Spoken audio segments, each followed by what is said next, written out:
perhatian ini. Pria ini. Sayangnya kursi rodanya menabrak batu di pinggir jalan. Menyebabkan dia dan kursi rodanya terjun ke lereng setinggi beberapa meter.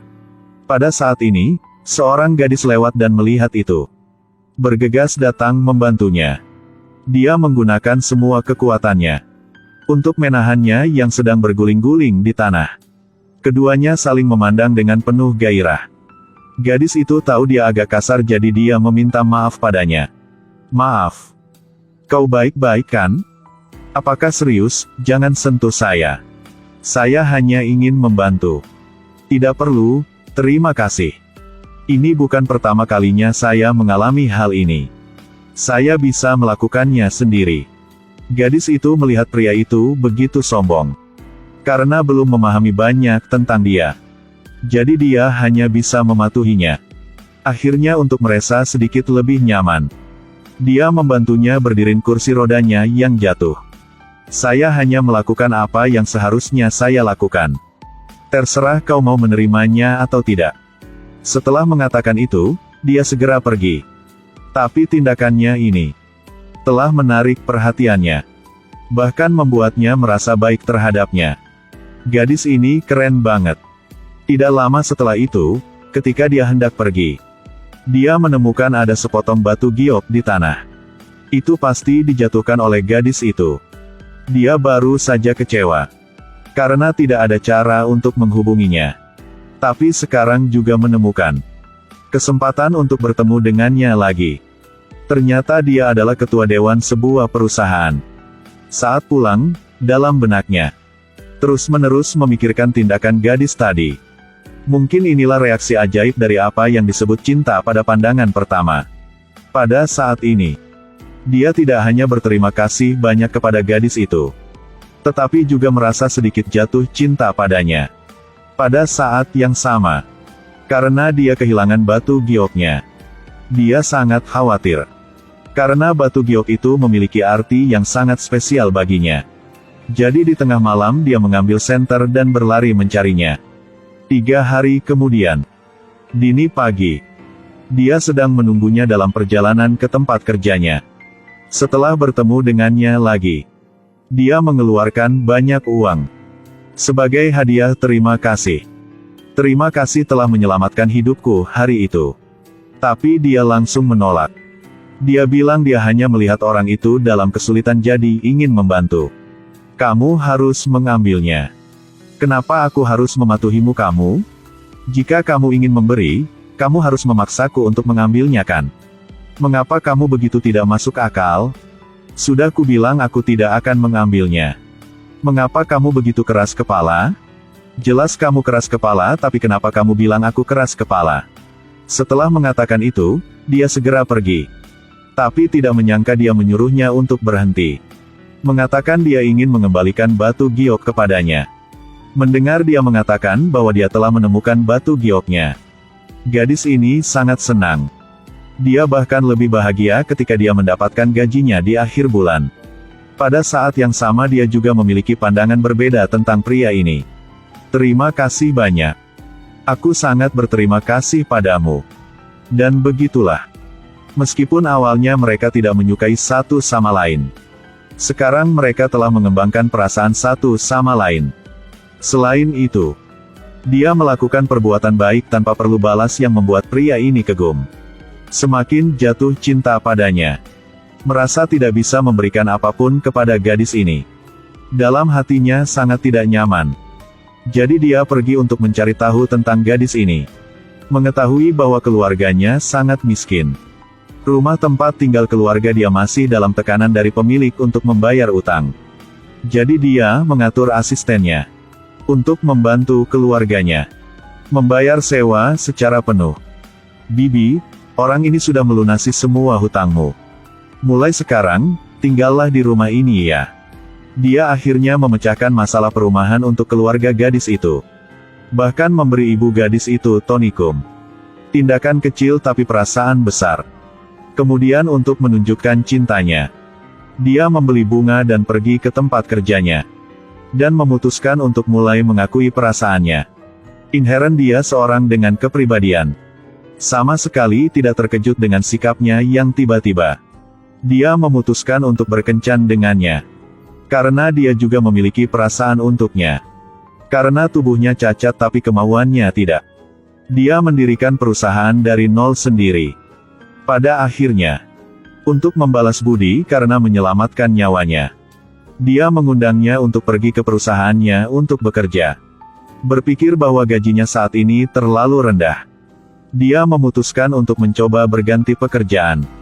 Jadi dia pergi ke perusahaannya untuk bekerja. Dan juga mulai sekarang mereka berdua memulai hubungan dekat satu sama lain. Cara kerjanya selalu benar. Mereka yang berusaha semua layak mendapatkan pelatihan. Setelah berhari-hari bekerja keras, dia telah menunjukkan dengan sangat baik di perusahaan. Hubungan antara mereka berdua juga semakin dekat. Dia tidak hanya menyukainya, tetapi ibunya juga sangat menyukainya. Tetapi yang terpenting adalah harga dirinya. Seorang gadis dengan kepribadian yang begitu baik. Itu seperti hal langka di zaman ini. Setelah keluarga kedua belah pihak bertemu, semua orang setuju dengan perasaan dua anaknya. Dan ibunya tidak memiliki diskriminasi tentang keluarga dia yang miskin. Ayo, silakan makan. Ya biarkan aku mengambil sendiri. Tak perlu terlalu sopan. Bing Guo. Ting Ting, makan ini enak. Terima kasih. Hubungan mereka menjadi semakin baik. Dan akhirnya mereka menikah. Dia pria yang sangat perhatian. Sebelum menikah, dia membuat keputusan yang mengejutkannya. Dia mengeluarkan dokumen dan memberikannya padanya. Kamu akan menjadi istriku. Aku tahu kamu pasti sangat khawatir tentang ibumu. Jadi dia menggunakan tabungannya selama bertahun-tahun untuk membeli toko dan rumah ini. Masa depan, ibumu bisa tinggal di sini dengan tenang. Tidak perlu khawatir lagi dengan masalah persewaan. Maka kamu tidak perlu khawatir tentang ibumu lagi. Terima kasih atas perhatianmu. Jangan terlalu sopan. Inilah sedikit ketulusanku.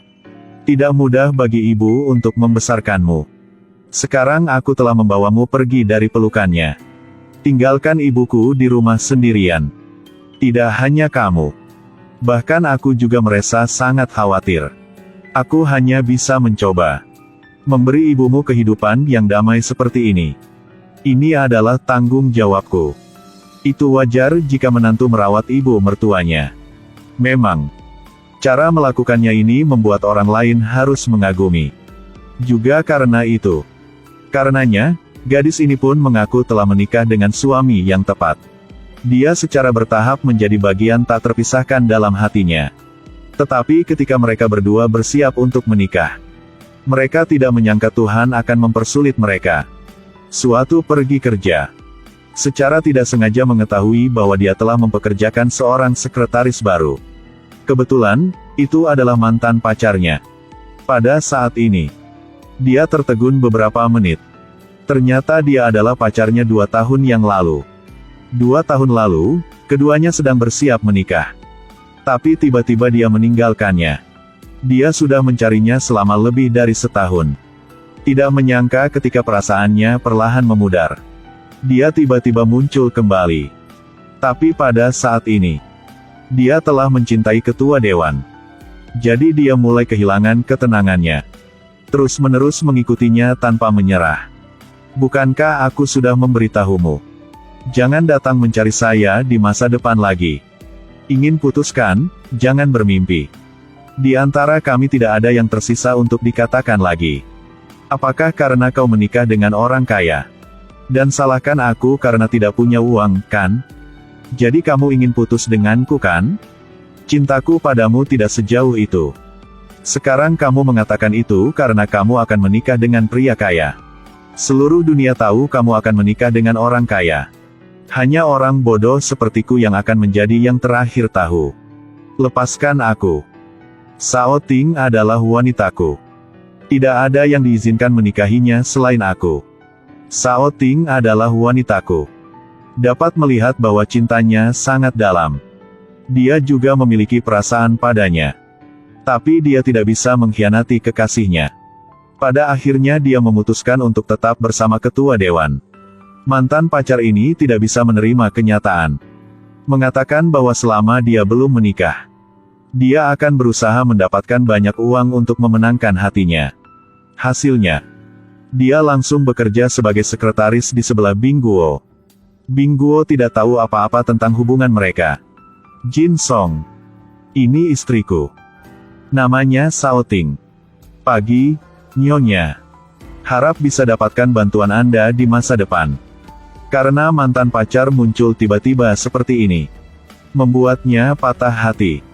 Karena dia tidak tahu apa tujuan sebenarnya dari kedatangannya ke sini. Dan di masa depan, harus menghadapinya setiap hari. Itu akan sangat tidak nyaman. Dia jatuh ke dalam dilema. Akhirnya hal yang dia khawatirkan telah datang. Untuk berterima kasih kepada presiden karena telah membantu mantan pacarnya, mengundangnya dan presiden keluar untuk makan. Kata-katanya di meja makan membuatnya sangat kesal. Lalu dia sengaja membasahi kerah ke mejanya dan membuat alasan untuk pergi ke kamar kecil. Bahkan mencoba memberi isyarat padanya dia. Lihat itu. Dia segera menggunakan alasan untuk meminta izin pergi ke toilet. Tindakan mencurigakan dari keduanya membuat Bing Guo sedikit curiga. Dia segera mengikuti mantan pacarnya, mencarinya untuk bertanya. Ting Ting, aku tahu kau akan datang untuk mencariku. Kamu bekerja di perusahaan ini, di sebelah Bing Guo. Apa niatmu? Bing Guo, Bing Guo.